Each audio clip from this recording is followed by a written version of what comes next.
Hello guys and welcome back to yet another tutorial. In today's video I'm gonna show you step by step how you can set up your Jira app on your mobile device, especially Android. So guys, let's get it going. So obviously the first thing that you need to do is to download the Jira app from your app store. So basically you need to go to Google Play and download Jira app. Then after you did it, so as you can see, here is what you can see when you enter the app after you download it. So we need to go to sign up because I don't have a profile already. So you can choose whatever you want. I'm gonna go with Google, and as you can see guys, over here I will choose this account and I need to enter the password.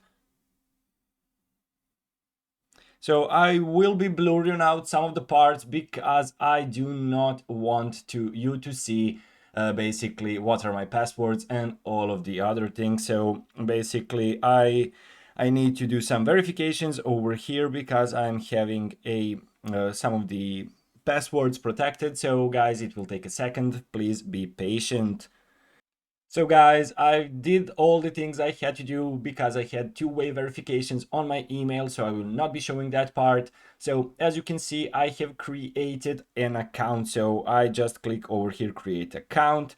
And as you can see, I just press continue, and guys, basically I have created Jira app on my phone. It's a really easy way. So as you can see, choose a name for your Jira cloud site. You'll be on Atlassian free plan with up to 10 users and 2 GB file storage.